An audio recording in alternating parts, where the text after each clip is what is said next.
வணக்கம். அனைவரையும் ஆரோக்கியம் நிகழ்ச்சிக்கு வரவேற்கின்றோம்.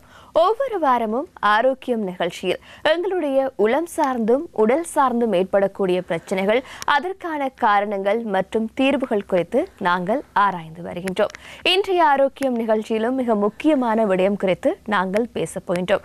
பொதுவாக இந்த சீல் கட்டிகள் உடலில் ஏற்படக்கூடும். இந்த கட்டிகள் எதனால் ஏற்படுகின்றன, அதற்கான சிகிச்சை முறைகள் இன்றைய காலத்தில் எவ்வாறானதாக காணப்படுகின்றது போன்ற பல விடயங்கள் குறித்து தான் இன்று நாங்கள் ஆராயப் போகின்றோம்.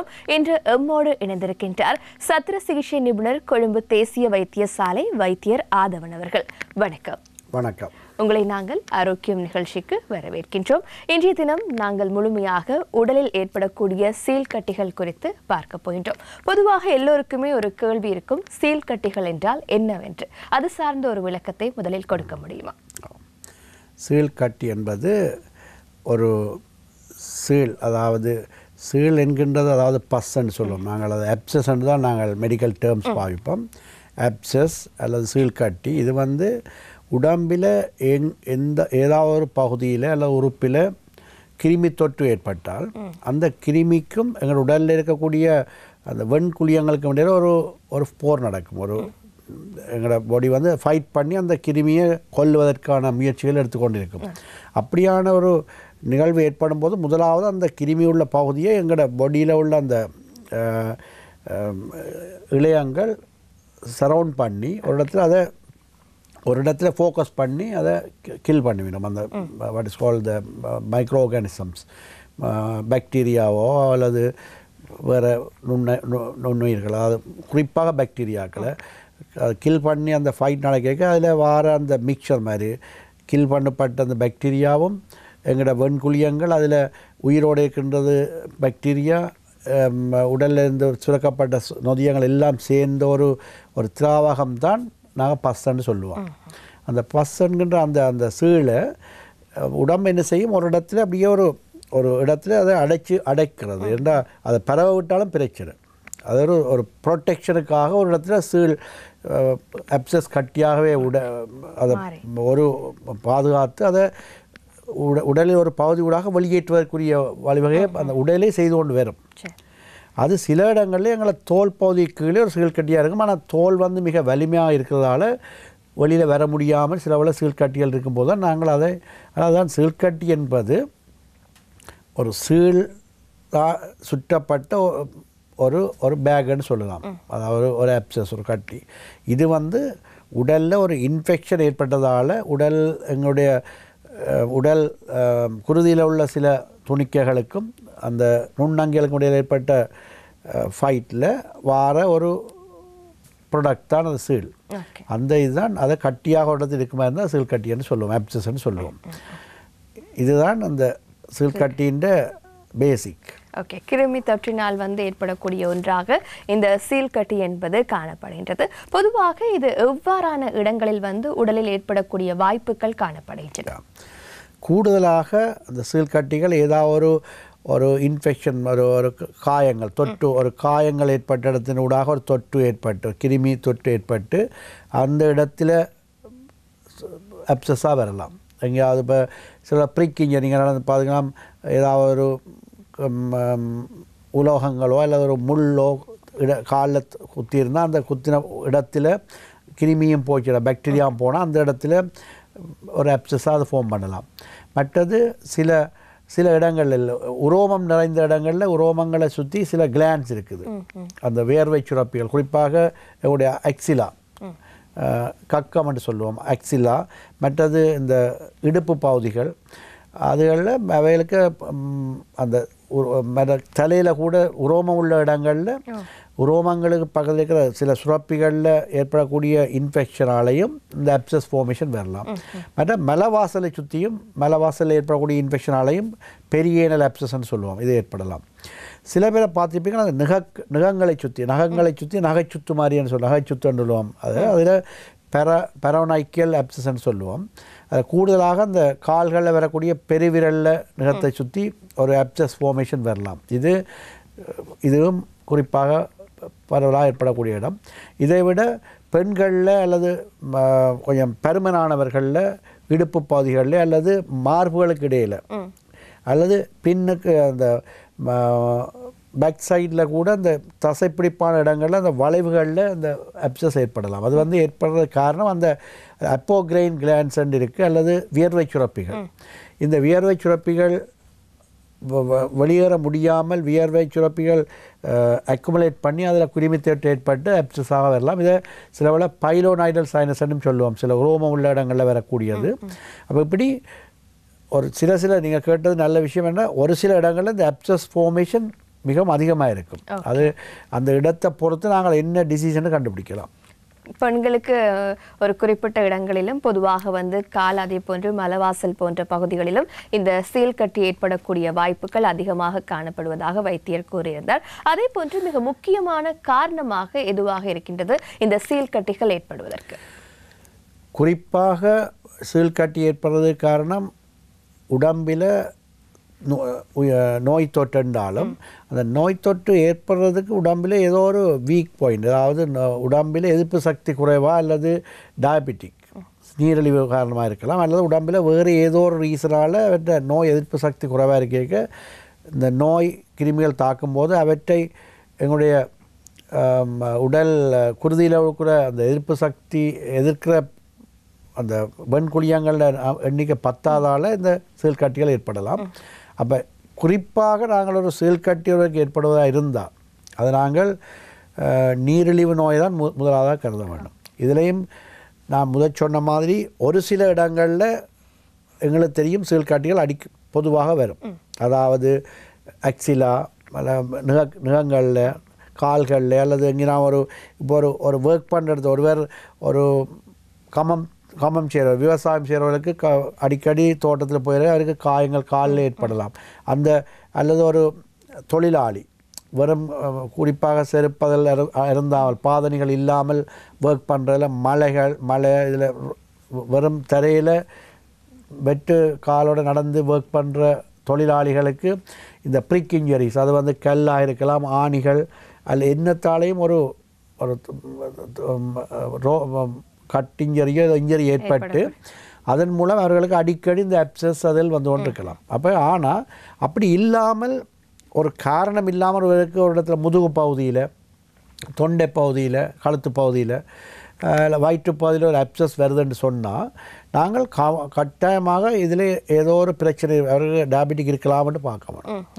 ஒரு நல்ல ஹெல்தியான அவருடைய வேலை வந்து மிகவும் நல்ல அவருடைய ஒரு படித்த ஒருவர் ஒரு ஆஃபீஸ் ஒர்க் பண்ணுற ஒரு ஆளுக்கு எந்தவித காரணமும் இல்லாமல் ஒரு ஆக்சிடென்ட் பட்டதோ அவர் ஒரு ப்ரிக் இன்ஜரி ஒன்றும் இல்லாமல் திடீரென அப்சஸோட வாராருன்னு சொன்னால் நாங்கள் முதலாவது யோசிக்க வேணும், இது காரணம் நீரிழிவு நோயாக இருக்கும் ஒன்று.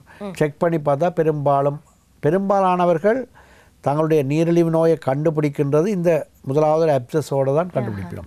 அதில் இந்த பெரியேனல் பகுதி, அதாவது மலவாசலை சுற்றி ஏற்படக்கூடிய அப்சஸும் மிக முக்கியமானது. பெரும்பாலானவர்கள் மலவாசல் ஏற்படக்கூடிய அப்சஸோட கட்டிகளோடு வரும்போது அதை அவர்கள் கூடுதலாக மூலம் என்று சொல்லிவிடும், பைல்ஸ் வச்சு தான் வருவினோம். ஆனால் அது பெயின்ஃபுல்லான, குறிப்பாக இந்த அப்சஸ் வந்து 1 to 2 டேஸாக தான் இருக்கும், ஓரிரு தினங்கள்.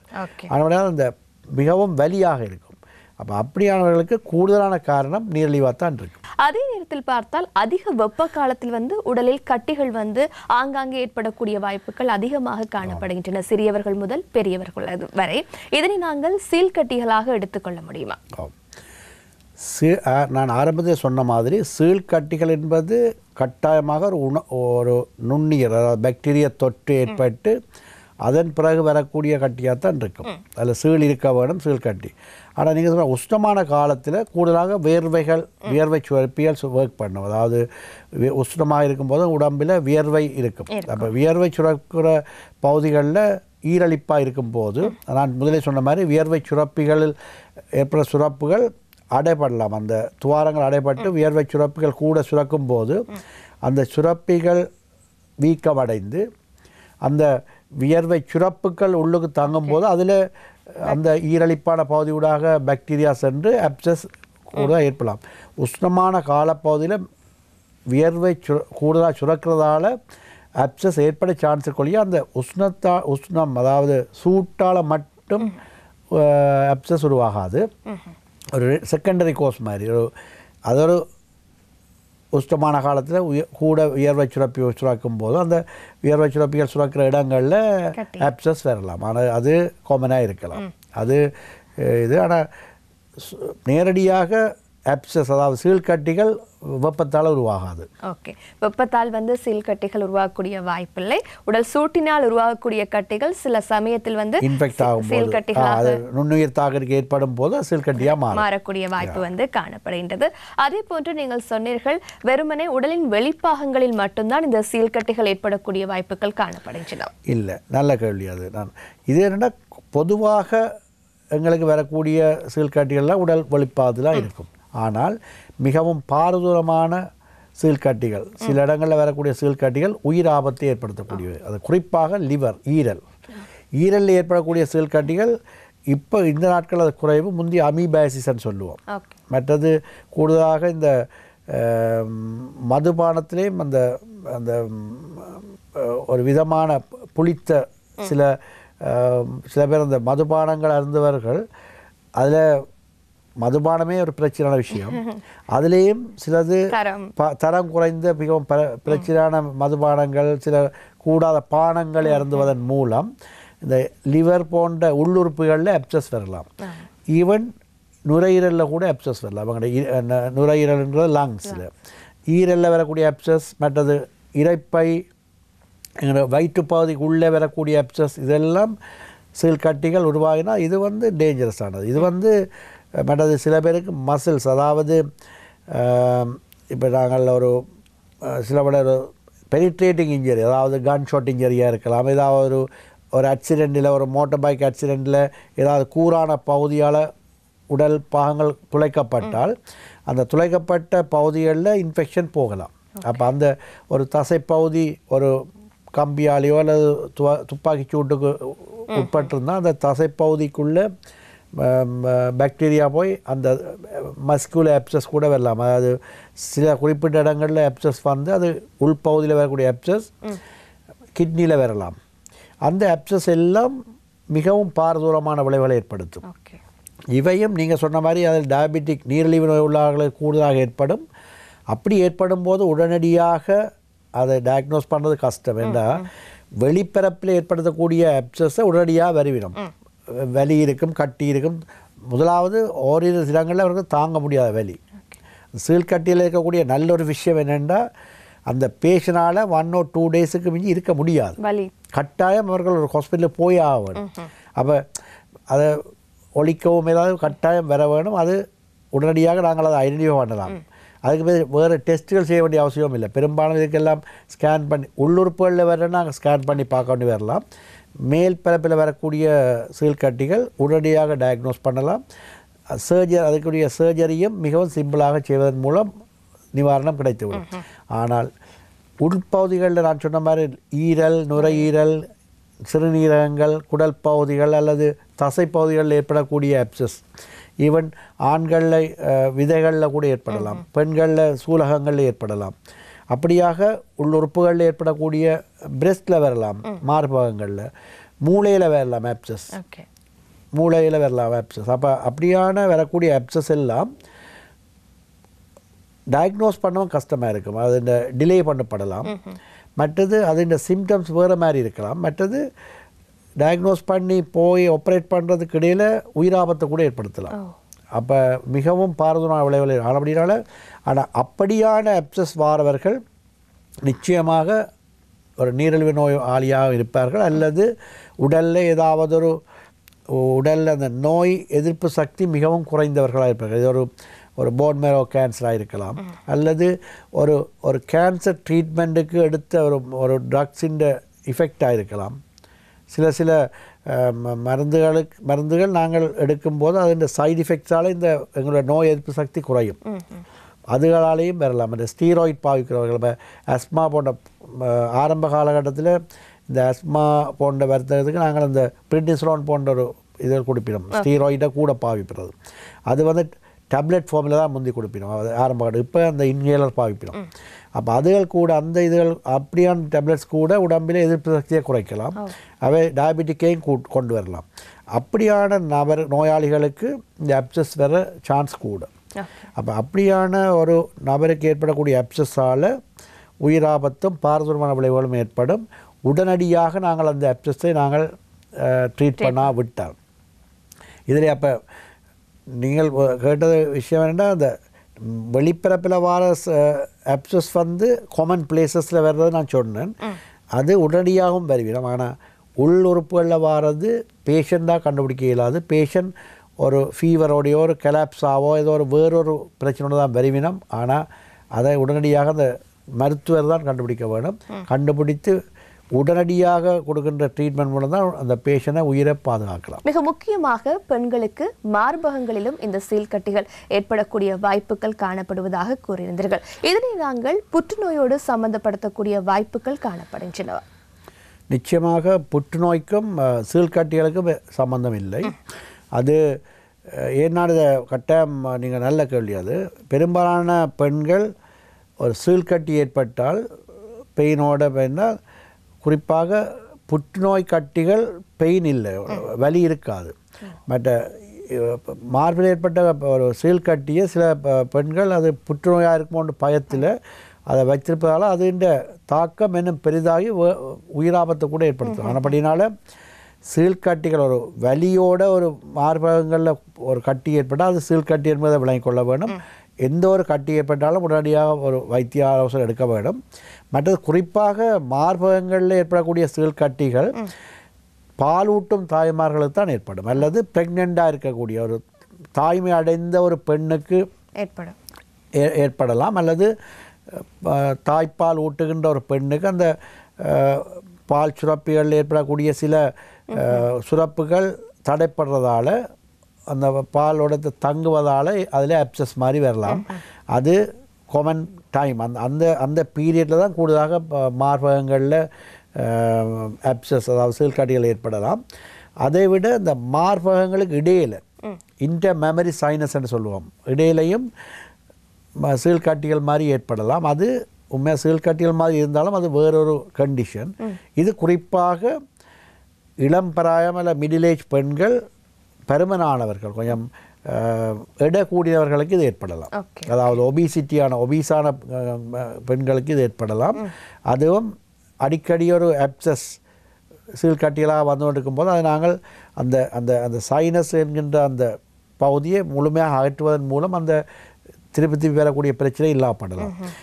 ஏன் இந்த பிரச்சனை ஒரு டிஸ்டர்பன்ஸ் என்று சொன்னால் அதை அடிக்கடி வர்றதாலேயும் அந்த அவர்களுடைய அந்த மார்பகங்களை வர்றதாலேயும் இது அவர்களுக்கு ஒரு மன ரீதியான தாக்கத்தை ஏற்படுத்தலாம். அவர்கள் உடனடியாக இதை ஒரு சரியான சத்த சிகிச்சை நிபுணர் மூலம் அதை அகற்றி அதை கிளியர் பண்ணாட்டில் ரெண்டு விஷயம். ஒன்று வந்து இது காம்ப்ளிகேஷனுக்கு போகலாம். இந்த இந்த இந்த கண்டிஷன் ஒரு பாரதூரமான ஒரு இன்ஃபெக்ஷன் அல்ல ஒரு செப்சிஸ் ஆக்கலாம். அதால் அவர்களுக்கு மார்பகங்களில் ஒரு பெரிய சர்ஜரி செய்ய வேண்டி போகலாம். மற்ற ரெண்டு அவர்களுக்கு ஒரு மன ரீதியாக ஒரு டிப்ரெஷனுக்கு போகலாம். இது ஒரு பெரிய ஒரு பிரச்சனையை உண்டாகலாம். அவருடைய படிப்பை கொண்டு பண்ண முடியாமல் இருக்கலாம், அவருடைய வேலை, அவருடைய ஈவன் ஒரு ஹவுஸ் ஒய்ஃபுக்கு அந்த தன்னுடைய குடும்ப வேலையை வடிவ செய்ய முடியாமல் இருக்கலாம். அதில் பிரச்சனைகள் ஏற்படலாம். ஒரு டிப்ரெஷன், ஒரு சைக்காலஜிக்கல் பிரச்சனை உண்டாக்கலாம். அப்படியால் இதுகளெல்லாம் ஒரு பினைன், இது வந்து கேன்சருக்கு சம்பந்தம் இல்லாத, கேன்சர் அல்லாத பிரச்சனைகள், நோய்கள் என்றதை விலகிக்கொண்டு இதுகளை உடனடியாக உங்களுடைய நிவாரணம் அந்த ட்ரீட்மெண்ட் எடுத்துட்டீங்களா நீங்கள் கொஞ்சம் ஃப்ரீயாக இருக்கலாம் தான் நான் நினைக்கிறேன். அந்தளவில் இந்த சீல்கட்டிகள் அதிகமாக தாய்மை அடைந்த மற்றும் பாலூட்டும் தாய்மார்களுக்கு ஏற்படக்கூடிய ஒன்றாக இருக்கின்றது. இளம்பராயத்து பெண்களுக்கு மார்பகங்களுக்கு இடையில் ஏற்படக்கூடிய கட்டிகளில் வலி இருந்தால் அது நிச்சயமாக சீல்கட்டியாகத்தான் இருக்கும். நீங்கள் வேறு ஏதேனும் நோயாக இருக்கும் என்று அச்சமடைய வேண்டாம் என வைத்தியர் தற்போது விளக்கமாக கூறியிருந்தார். அதே போன்று டாக்டர், எங்களுக்கு உடற்பாகங்களில் ஏற்படக்கூடிய சீல்கட்டிகளை உடனடியாக அறிந்து கொள்ளக்கூடியதாக இருக்கும். ஏதேனும் வலி அல்லது மாற்றங்கள் ஏற்படக்கூடிய வாய்ப்புகள் காணப்படுகின்றன. ஆனால் உடலின் உள்புறங்களில் ஏற்படக்கூடிய இந்த கட்டிகளை அறிந்து கொள்வது என்பது இலகுவான விடயமல்ல. எவ்வாறான பரிசோதனைகள் மூலம் உடல் உட்பாகங்களில் ஏற்படக்கூடிய சீல்கட்டிகளை நாங்கள் அறிந்து கொள்ளலாம்? உட்பாகங்களில் ஏற்படக்கூடிய மருந்துகளை குறிப்பாக மிகவும் சிம்பிளானது ஒரு அல்ட்ராசவுண்ட் செய்து கொள்ளலாம். அப்டோமெனில் இப்போ ஈவன் லிவர் மற்றது ஏற்படக்கூடிய அப்சஸ் அதுகள் சில குறிப்பாக சாதாரணமாக அல்ட்ராசவுண்ட் ஸ்கேன் மூலம் செய்து கொள்ளலாம். மற்றது எக்ஸ்ரே மூலமாகவும் நெஞ்சறையில் ஏற்படக்கூடிய சில நாங்கள் சஸ்பெக்ட் பண்ணலாம் அப்சஸஸ் அது கொடுக்கலாம். ஆனால் தெளிவாக செய்வதற்கு நாங்கள் கண்ட்ராஸ் என்கான் சிடி ஸ்கேன் இருக்கின்றது. மற்றது சில வேளைகளை தசைப்பகுதியில் ஏற்படக்கூடிய அப்சஸ்களுக்கு எம்ஆர்ஐ ஸ்கேனும் செய்ய வேண்டி வரலாம். அப்போ இதுகள் அந்த இமேஜிங் என்கின்ற அதாவது CT scan, ultrasound scan, X-ray அல்லது சிடி ஸ்கேன் மூலமாக மிகவும் துல்லியமாக இவற்றை எந்த இடத்துல என்ன மெஷர்மெண்ட்டோட எவ்வளோ எந்தெந்த இடத்துக்கு எக்ஸ்பேண்ட் பண்ணியிருக்க கூட அவங்க வடிவாக தெளிவாக சொல்லலாம்.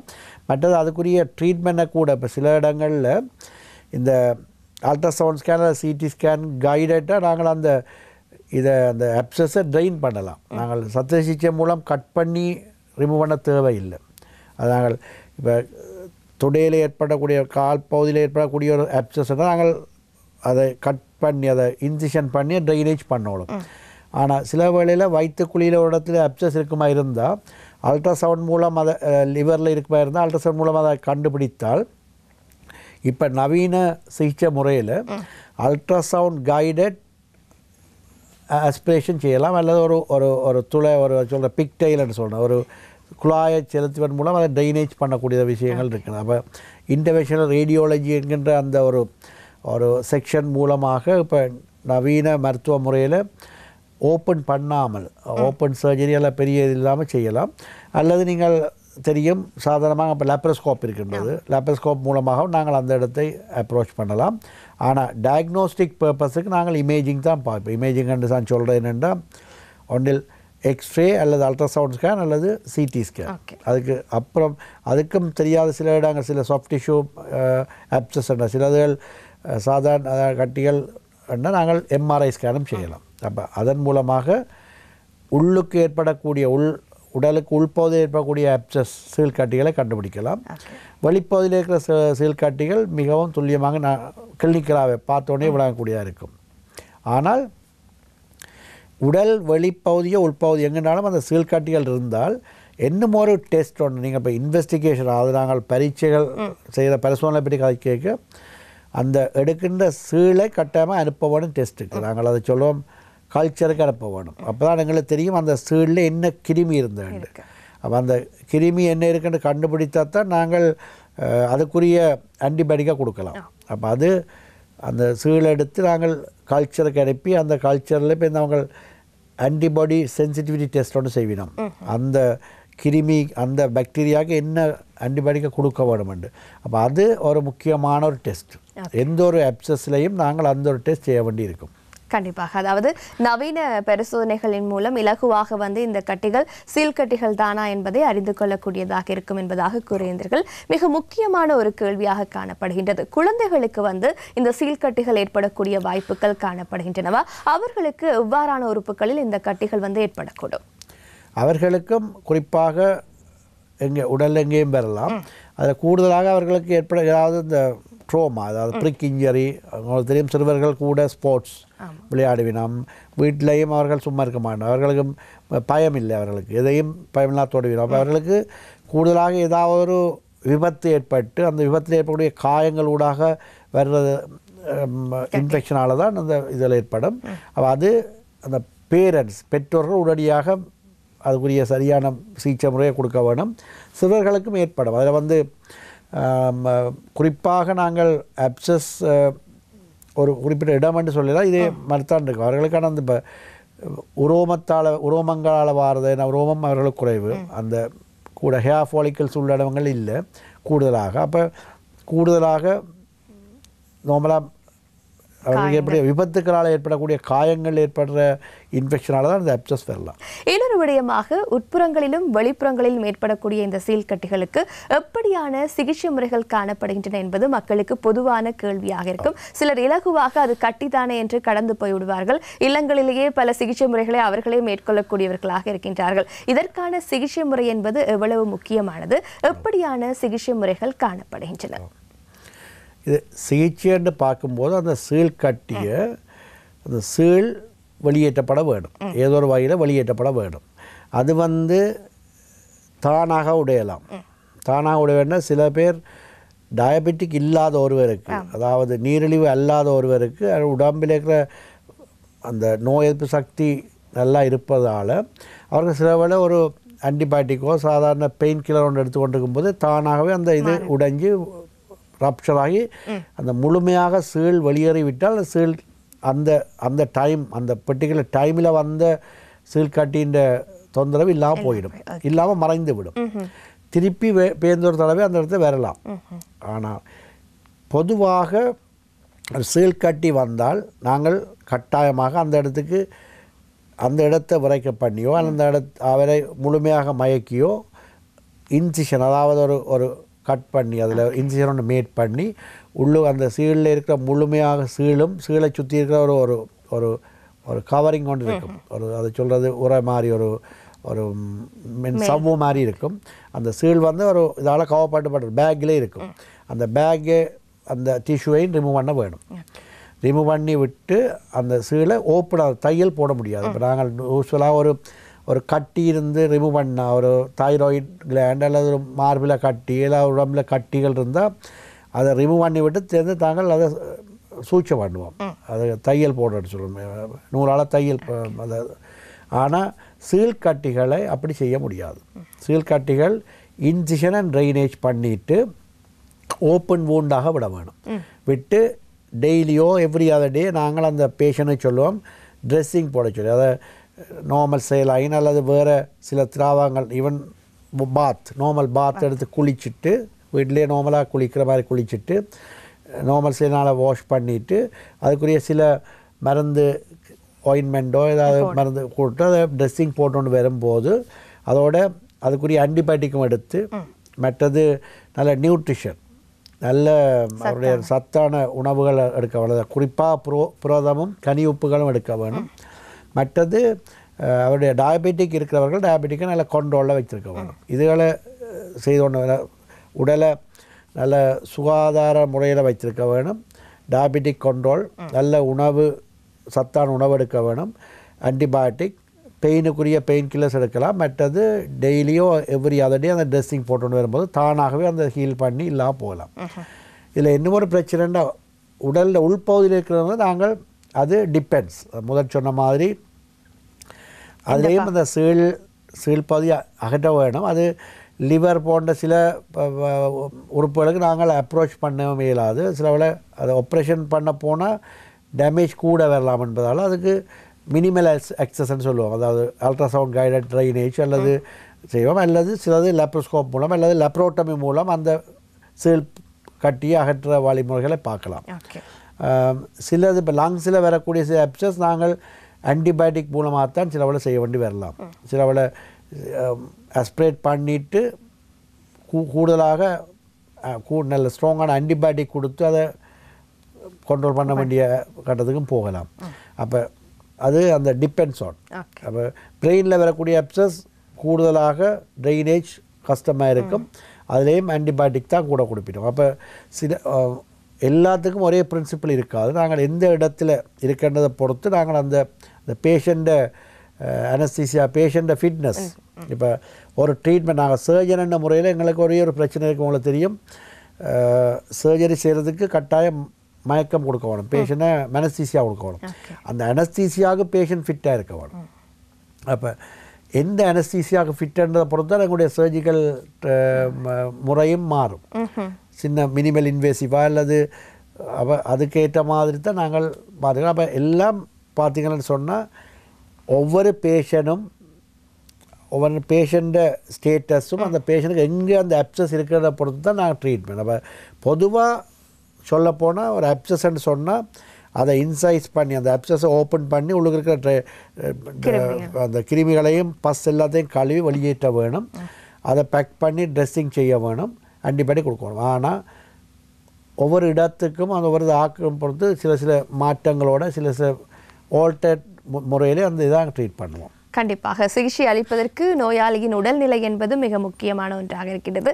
சிகிச்சையின் பின்னராக நோயாளி எப்படி நடந்து கொள்ள வேண்டும், சுகாதாரம், ஆரோக்கியமான உணவு, அதே போன்று வைத்தியர் சொல்லக்கூடிய விடயங்களை சரிவர பின்பற்றுவது போன்றவற்றினூடாக அவர்கள் தங்களை நோயிலிருந்து காப்பாற்றிக் கொள்ளக்கூடிய வாய்ப்புகள் அதிகமாகவே காணப்படுகின்றன. அதே போன்று இவ்வாறான சிகிச்சையின் பின்னராக ஏதேனும் பக்க விளைவுகள் ஏற்படக்கூடிய வாய்ப்புகள் காணப்படுகின்றனவா? அதே போன்று இந்த சீழ்கட்டிகள் வேற ஏதும் பாரதூரமான விளைவுகளை ஏற்படுத்தக்கூடிய வாய்ப்புகளும் காணப்படுகின்றன. குறிப்பாக சீழ்கட்டிகள் மூலம் நாங்கள் ட்ரீட்மெண்ட்டுக்கு பிறகு அந்த இடம் ஸ்கார் ஒன்று இருக்கும். ஏன்னா நாங்கள் அந்த சீழ்கட்டியால் பாதிக்கப்பட்ட இடம் ஒரு அப்நார்மலான இடம். அந்த இடம் நார்மலான டிஷ்யூவாக இருக்கல, அது சில ஒரு ஸ்கார் இருக்கும், ஒரு மார்க் இருக்கும், சில கண்ட்ராக்ஷன்ஸ் வரலாம். பட் அது இன்னும் ஒரே ஒரு பிரச்சனை திருப்பியும் வரலாம்.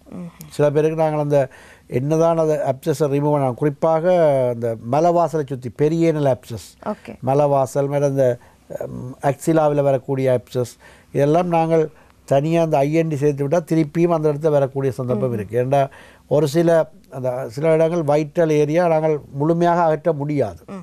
முழுமையாக அந்த நேரம் அகற்ற போனால் சில ஒரு முக்கியமான ஒரு ஆர்ட்ரியோ ஒரு நர்வையோ டேமேஜ் பண்ணலாம். குறிப்பாக பிரெஸ்ட், ஒரு ஃபீடிங் மதர், ஒரு தாய் பால் ஊட்டும் அம்மா ஒரு ஆளுக்கு பிரெஸ்டில் அப்சஸ்ண்டா, அப்போ நாங்கள் அதில் கூடுதலாக மிகவும் ஒரு சிறிய ஒரு இன்சிடென்ட் போட்டு அந்த அப்சஸை ரிமூவ் பண்ண பார்ப்போம் மொழியை முழுமையாக அதை ட்ரீட் பண்ண விரும்ப மாட்டோம். என்ன சில மற்ற பால் கலங்களையும் டேமேஜ் பண்ணலாம். ஆனப்படினால மற்ற அவள் ஃபீட் பண்ணுற அம்மா அப்போ அந்த நேரம் ஒரு டெம்பரரியாக அந்த இதை சேர்த்து விடுவோம். அது இப்போ திருப்பி ரிக்கரண்ட் வரக்கூடிய சான்ஸ் இருக்குது, திருப்பி வரலாம். அப்போ அப்சஸ் வந்த இடத்துல ட்ரீட் பண்ண பிறகும் திருப்பி வந்தால் நீங்கள் பயப்படக்கூடாது. இதை முதல் செய்த சர்ஜன் செய்யலேண்டு இப்போ கொழம்பில் செய்தவர்கள் போய் வேறு இடத்துல செய்கிறது, இல்லை கேண்டியில் செய்த கொழம்புக்கு வாரது அப்படி நினைக்க வேண்டாம். தயவு செய்து என்னென்னா ஒரு அப்சஸ்ன்ற விஷயத்தில் செய்யக்க சிலவளை அந்த சர்ஜன் முழுமையாக செய்ய முடியாத ஒரு கட்டமாக இருந்திருக்கலாம்.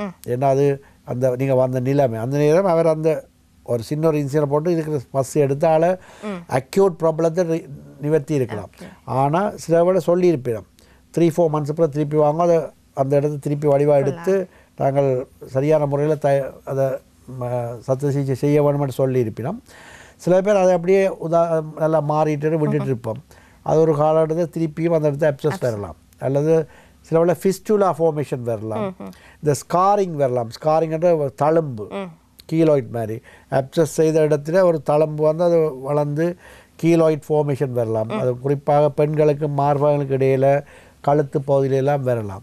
இதுகள் இருக்குது, இது வழங்கிக் கொள்ள வேணும். மற்றது சில குறிப்பாக டயபெட்டிஸ் ஆக்களுக்கு வரக்கூடிய அப்சஸ் தான் இந்த பிரச்சனைகள் வருது. ஏன்னா அவர்களுக்கு அப்சஸ் வாரதும் கூட அதை ஆப்ரேட் பண்ண பிறகு ஹீல் பண்ணவும் டைம் எடுக்கும்.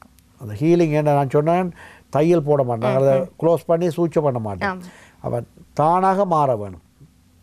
தானாக அந்த அப்சஸ் சர்ஜிக்கல் சைட் ஹீல் பண்ணுறதுக்கு நல்ல டைம் எடுக்கும். அப்படி எடுக்கும்போது ஸ்கார் ஃபார்மேஷன் திருப்பி இன்ஃபெக்ஷன் பிரச்சனைகள் வரலாம். அப்போ அது அந்த பேஷண்ட்டுக்கு சரியான மன உளைச்சலை கொடுக்கும். சில பேர் அதை அந்த சர்ஜன்லேயோ அது தனக்கு சரியாக ட்ரீட் பண்ண படையிலன்னு கூட சொல்கிறாங்களும் இருக்கணும். அப்படியே இது அப்சஸ் என்கின்றது ஒரு பிரச்சனையான விஷயம், உடனடியாக போகணும். மற்றது டயபெட்டிக் உள்ளாக்கள் இதில் கூட கவனம் எடுக்க வேணும். அவர்கள் திருப்பியும் வர சான்ஸுக்கு அந்த கம்ப்ளீட்டாக அந்த டாக்டரோட அட்வைஸை நீங்கள் ஃபாலோ பண்ண வேணும். கண்டிப்பாக நீரிழிவு நோயாளர்களுக்கு இந்த சீழ்கட்டி என்பது மிகவும் பாரதூரமான விளைவுகளை ஏற்படுத்தக்கூடிய வாய்ப்புகள் காணப்படுகின்றன. மிகவும் அவதானமாக இருக்க வேண்டும். அதே போன்று வைத்தியர்கள் சொல்லக்கூடிய விடயங்களை இந்த சீழ்கட்டிகள் வந்த நோயாளர்கள் சரியாக பின்பற்றுவதன் ஊடாக அதிலிருந்து உங்களை நீங்கள் பாதுகாத்துக் கொள்ளக்கூடியதாக இருக்கும். அதே போன்று குழந்தைகளுக்கும் இவ்வாறான சிகிச்சை முறைகள் தான் காணப்படுகின்றனவா இந்த சீழ்கட்டி ஏற்பட்டால்? கட்டாயமாக குழந்தைகளுக்கும் அதாவது அவர்களுக்கு கூடுதலாக இந்த இன்ஜெக்ஷன் போடுவோம். சின்னவர்களுக்கு இம்யூனைசேஷன் இருக்குது. அவங்களுக்கு தெரியும், பிறந்த உடனே பிசிஜி போடுவினோம். இப்போ இந்த 2 monthsல 4-6 மாதம், இப்போ இந்த இல்லை ஒவ்வொரு மாதம் 5 வயது 10 வயதுலாம் இன்ஜெக்ஷன் போடுவோம். அந்த இன்ஜெக்ஷன் போடுற இடங்களில் ஒரு சில பேருக்கு அலர்ஜி வந்துடலாம், அல்லது ஹீமட்டோமா ஒரு குருதி பெருக்கு ஏற்பட்டால் அதில் அப்சஸ் வரலாம், அதுகள் வரலாம். அப்போ அப்படி வந்தாலும் அவர்களுக்கும் இதே சிகிச்சை முறை தான். ஆனால் அவர்களுக்கு என்ன ஒரே ஒரு பிரச்சனை, அவர்களுக்கு எப்படி அப்சஸ் வந்தாலும் மயக்கம் கொடுத்தா செய்வோம். ஏன்னா அவர்களுக்கு நாங்கள் விரைக்க போட்டோ அல்லது அவர்களுக்கு பெரியவர்கள் சில பேருக்கு அந்த இடத்த மட்டும் விரைக்க போட்டு செய்யலாம். இது அவர்கள் பெயிர்னாலும் தாங்கி கொண்டிருப்பிடும் சில பேர் சில இடங்களில். ஆனால் ஒரு குழந்தை பிள்ளைக்கு ஒரு சிறுவர்களுக்கு ஏதாவது அப்சஸ் வந்தால் அதை நாங்கள் அவர்களுக்கு கொஞ்சம் நித்திரையாக அவர்களை முழுமையாக மயக்கம் கொடுத்தால் அந்த அப்சஸை செய்ய வேண்டியிருக்கும். அது பெரிய விஷயம் இல்லை. அதுக்குமே தாய் தந்தையர் அதை பயப்பட தேவையில்லை. அது ஏன்னா உங்களுக்கு தெரியும், அந்த கன்சென்ட் ஃபார்மில் சைன் பண்ண வேணும். ஒரு சர்ஜரிக்கு போய்க்க மயக்கம் கொடுத்து உங்களோட குழந்தைக்கு ஆப்ரேட் பண்ண சம்மதிக்கிறோம்ன்றது நாங்கள் கன்சென்ட் கொடுக்குறான்னு சொல்லுவோம், இன்ஃபார்ம் கன்சென்ட்டு. அந்த அனுமதியை கொடுக்குற அந்த இதை சைன் பண்ணுறதுக்கு பயப்படக்கூடாது, சைன் பண்ண வேணும். வேண்டாம், மயக்கம் கொடுக்காமல் செய்ய முடியாது. ஆனால் எந்த ஒரு விஷயத்துலேயும் காம்ப்ளிகேஷன்ஸ், பிரச்சனைகள், சைடு எஃபெக்ட்ஸ் இருக்குது, அதெல்லாம் விளங்கப்படுத்தியிருப்பிடும். ஆனால் எல்லாத்துக்கும் நாங்கள் பயந்தான் ஒன்றும் செய்ய முடியாது. அப்படியே சில விஷயங்கள் சில இடத்துக்களை பேரண்ட்ஸ் வந்து அது சைன் பண்ண மாட்டோம், அதை மயக்கம் கொடுக்காமல் செய்ய பார்ப்பினோம் அல்லது செய்ய வேணாம்னு போவினோம். அதெல்லாம் பிள்ளையான விஷயம். அப்சஸ்ன்னு சொல்லி ஆப்ரேட் பண்ணணும்னு டிசைட் பண்ணியிருந்தால் பேஷண்ட்டும் கொஞ்சம் சிக்காக இருக்குது, இல்லை இருக்குது, ஆன்டிபயோட்டிக் கொடுத்தும் சரி வரையிலேன்னா கட்டாயம் அப்சஸுக்கு சர்ஜரி செய்ய வேணும். அதாவது இன்சிஷன் போட்டு அதை ட்ரைனேஜ் பண்ண வேணும் வித் த கரெக்ட் அனஸ்தீசியா.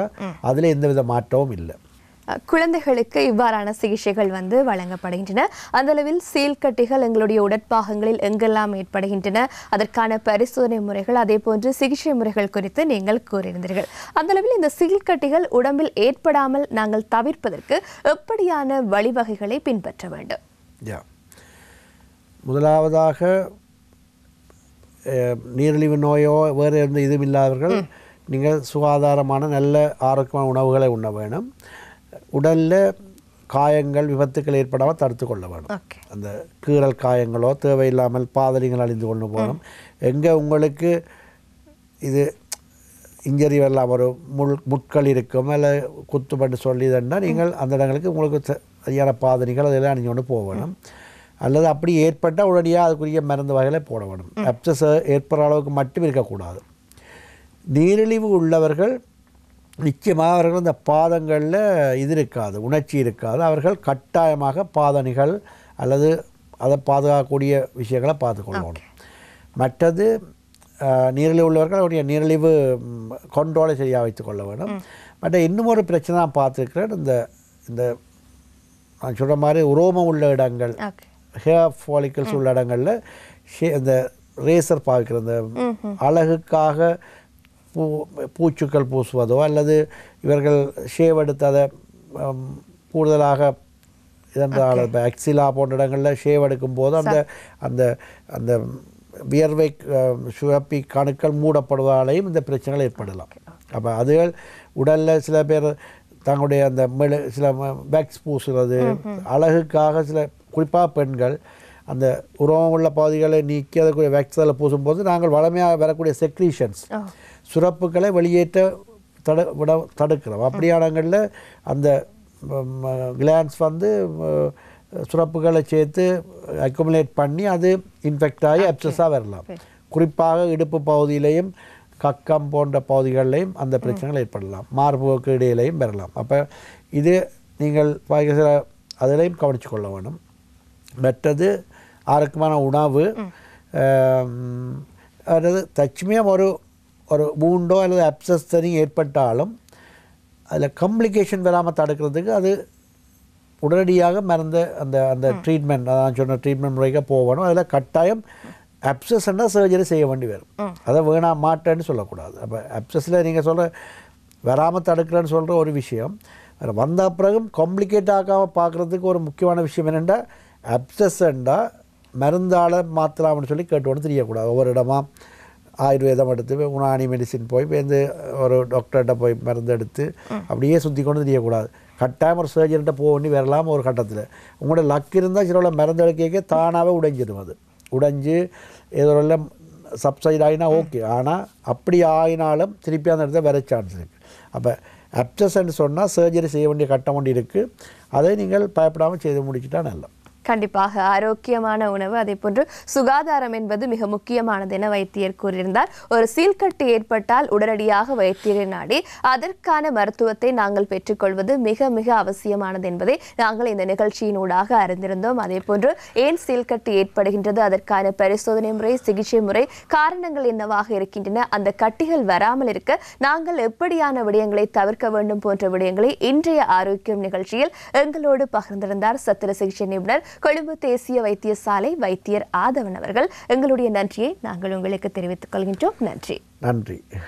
இன்றைய நிகழ்ச்சியில் நாங்கள் முழுமையாக எங்களுடைய உடற்பாகங்களில் ஏற்படக்கூடிய சீழ்கட்டிகள், அந்த கட்டிகளை நாங்கள் எப்படி சரி செய்யலாம், அதே போன்று அவை வராமல் தடுப்பதற்கு எங்களுடைய பழக்க வழக்கங்கள் என்பன முக்கியமாக இருக்கின்றன. இதை கடைபிடிப்பதனூடாக நாங்கள் ஆரோக்கியமான வாழ்க்கையை வாழ முடியும். இன்று நாங்கள் வழங்கிய தகவல்கள் உங்களுக்கு பயனுள்ளதாக இருந்திருக்கும் என்ற நம்பிக்கையில் அடுத்த ஆரோக்கியம் நிகழ்ச்சியில் உங்களை நாங்கள் சந்திக்கின்றோம். நன்றி, வணக்கம்.